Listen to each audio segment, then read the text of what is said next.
សាហាវខ្លាំងណាស់បងប្អូនអើយយន្តហោះនេះបានប្រហូរសាំងចោលប្រហែលជា60តោនទើបអាចចុះចតបានបន្ទាប់ពីហេតុការណ៍អាសន្នមួយបានកើតឡើងនៅពេលដែលហោះឡើងភ្លាមហើយមុននឹងបានចុះចតគឺត្រូវហោះកន្លងប្រហែលជា1ម៉ោងកន្លះស្មើនឹង90នាទីដើម្បីដែលបង្ហូរសាំងដែលនៅយន្តហោះពេញហ្នឹងតម្រាំតែហូរអស់បើគិតជាលីត្រទៅប្រហែលជា75000លីត្រតម្រាំតែសាំងនេះហូរអស់ហើយអាចចុះចតវិញបានដោយសុវត្ថិភាពនិយាយពីថាសំណាងមហាសែនសំណាងហើយបងប្អូនអើយយន្តហោះនេះគឺគ្រាន់តែចុះមកដល់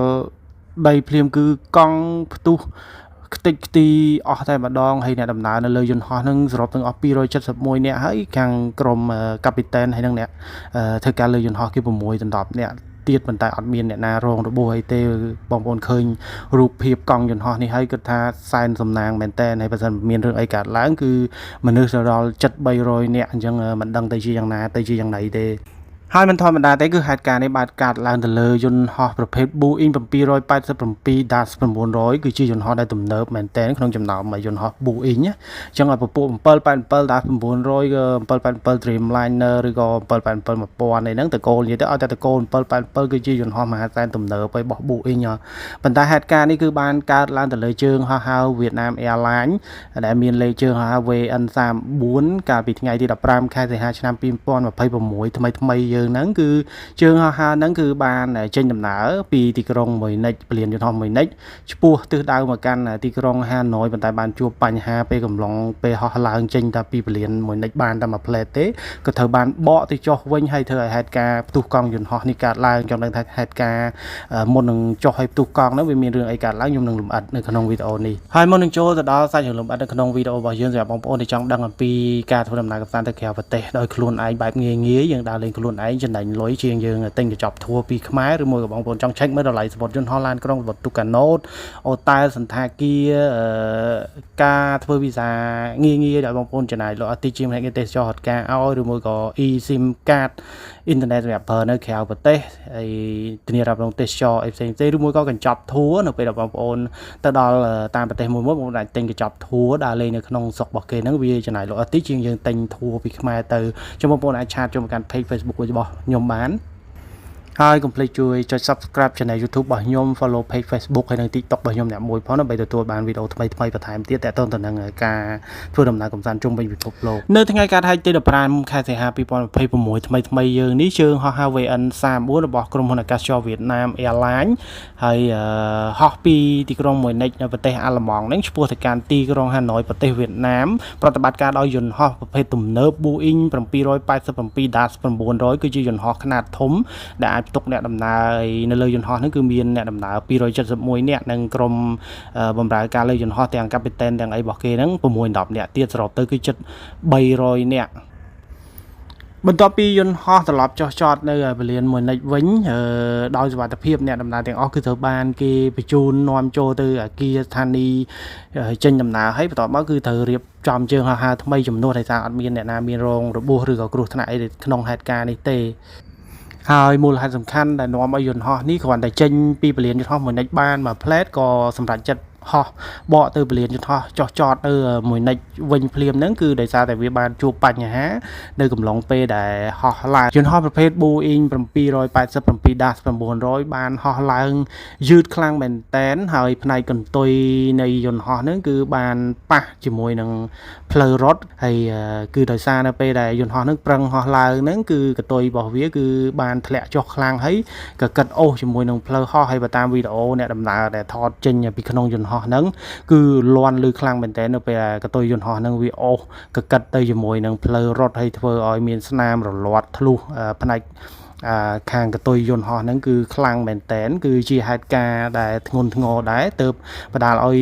យន្តហោះហ្នឹងគឺអត់អាចបន្តការហោះហើរបានទេពីព្រោះថាមានអ្នកដំណើរច្រើនបើសិនគេបន្ថយហោះហើរទាំងផ្លូវឆ្ងាយអញ្ចឹងគឺពីម៉ូនិចមកវៀតណាមហ្នឹងចំណាយពេលប្រហែលអាចរហូតដល់10ម៉ោងជាងអីដែរអញ្ចឹងកាពីតែនក៏បានសម្រេចចិត្តបកត្រឡប់ហោះមកចុះនៅពលានមួយនិចវិញហើយយន្តហោះគឺបានចុះចតដោយសុវត្ថិភាពគ្រាន់តែថាពេលចុះចតហ្នឹងគឺកង់យន្តហោះហ្នឹងដោយសារប្រព័ន្ធបច្ចេកទេសអីនៃយន្តហោះមុនពេលដែលហោះឡើងហ្នឹងវាមានបញ្ហាហើយអញ្ចឹងពេលដែលហោះចុះត្រឡប់មកវិញវាធ្វើឲ្យខាងប្រព័ន្ធវិទ្យាវាមានបញ្ហាបន្ថែមទៀតគឺកង់យន្តហោះហ្នឹងគឺបានផ្ទុះខ្ទាតសបកកង់សបកអីគឺចេញនិយាយទៅគឺ ចេញអំពីដៃកង់ដៃអីអស់ហើយ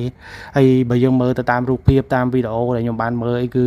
គិតថាសំណាងមែនតើសម្រាប់អ្នកដំណើរនៅលើយន្តហោះនេះដែលអត់មានបញ្ហាឬអត់មានគ្រោះថ្នាក់រងរបួសអីកើតឡើងអញ្ចឹងមូលហេតុពិតប្រាកដដែលនាំឲ្យយន្តហោះនេះគឺមានបញ្ហាបច្ចេកទេសនៅពេលហោះឡើងនាំឲ្យកកូតយន្តហោះអាកតុយនឹងកកិតជាមួយផ្លូវរត់ហ្នឹងគឺអត់ទាន់បានបញ្ចេញជាផ្លូវការមិនទាន់បានបញ្ជាក់ទេតែគាត់គ្រាន់តែថាអាជ្ញាធរខាងស៊ើបអង្កេតគ្រោះថ្នាក់របស់យន្តហោះនៅខាងអាល្លឺម៉ង់ហ្នឹងគេកំពុងស៊ើបអង្កេតហើយបច្ចុប្បន្នគឺគេត្រូវបានបញ្ជូនប្រអប់កត់ត្រាទិន្នន័យដែលគេហៅថាប្រអប់ខ្មៅរបស់យន្តហោះហ្នឹងហើយនឹងឧបករណ៍កត់ត្រាសំឡេងក្នុងកាប៊ីនយន្តហោះហ្នឹងទៅត្រួតពិនិត្យដើម្បីស្វែងរកឫសគល់នៃបញ្ហាថាតើវាជាកំហុសដោយសារបច្ចេកទេសយន្តហោះឬក៏ជាកំហុសដោយសារអ្នកបើកបរក្នុងកំឡុងពេលហោះហើរហ្នឹងអញ្ចឹងប៉ុន្តែគេអត់ទាន់បានសន្និដ្ឋានមូលហេតុចេញនៅឡើយទេហើយបើតាមការបញ្ជាក់របស់គេហ្នឹងគឺរបាយការណ៍ព័ត៌មានបឋមគឺអាចនឹងចេញនៅក្នុងរយៈពេលប្រហែលអាទិត្យក្រោយទៀតហើយខណៈពេលដែលរបាយការណ៍សន្និដ្ឋានចុងក្រោយគឺគេអាចនឹងចំណាយពេលយូរខែដែរដើម្បីស៊ើបអង្កេតឲ្យច្បាស់ព្រោះថាករណីគ្រោះថ្នាក់យន្តហោះមួយគឺគេត្រូវការដឹងឫសគល់នៃបញ្ហាមូលហេតុច្បាស់ឲ្យចំតែម្ដងគឺគេអាចសរុបសេចក្តីត្រឹមរយៈពេលខ្លីគេ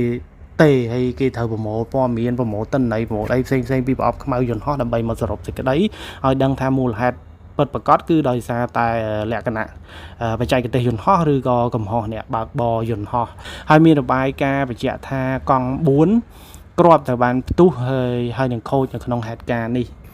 ចំពោះយន្តហោះប្រភេទ Boeing 787-900 ឬក៏គេហៅថា Dreamliner នេះគឺជាយន្តហោះរបស់ក្រុមហ៊ុនអាកាសចរ Vietnam Airlines លេខចុះបញ្ជី VNA867 ហើយយន្តហោះនេះគឺត្រូវបានប្រើហោះលើកដំបូងនៅថ្ងៃទី1មេសាឆ្នាំ2016ហើយបើគិតមកដល់ឥឡូវគឺអាយុរបស់វាគឺប្រហែលជា10ឆ្នាំ4ខែអីហ្នឹងក្នុងការប្រើប្រាស់វាប្រតិបត្តិការហោះហើរសម្រាប់ជើងហោះហើរពីទីក្រុងម៉ូនិចប្រទេសអាល្លឺម៉ង់ឆ្ពោះមកកាន់រដ្ឋធានីហាណូយប្រទេសវៀតណាមវិញគឺរយៈពេលដែលគេត្រូវហោះហ្នឹងប្រហែលជា10ម៉ោងកន្លះអញ្ចឹងចេញពីម៉ូនិចនៅម៉ោង 13:35 នាទីហើយក្រុងនឹងទៅដល់ហាណូយនៅម៉ោង5:20 នាទីព្រឹកនៅថ្ងៃបន្ទាប់អញ្ចឹងបងប្អូនសាកសម័យមើលហោះរយៈពេល10ម៉ោងជាងបើសិនជាហេតុការណ៍ហ្នឹងកើតឡើងក្នុងអំឡុងពេលដែលហោះបានពាក់កណ្ដាលផ្លូវឬមួយក៏មានបញ្ហាអីទៅអាហ្នឹងតើជោគវាសនាអ្នកដំណើរនៅលើយន្តហោះហ្នឹងទៅជាយ៉ាងណាអញ្ចឹងមិនយើងឃើញរូបភាពនៅក្នុងកង់យន្តហោះអីហ្នឹងហើយឬក៏វីដេអូដែលបានបង្ហោះនៅក្នុងព័ត៌មានអីហ្នឹងយើងគិតថាសំណាងមែនទែនសម្រាប់អ្នកដំណើរជិត300នាក់នៅលើយន្តហោះហ្នឹងដែលពួកគាត់បានត្រឡប់ចុះចតដល់ដីវិញដោយអត់មានបញ្ហារបួសឬក៏គ្រោះថ្នាក់អីកើតឡើង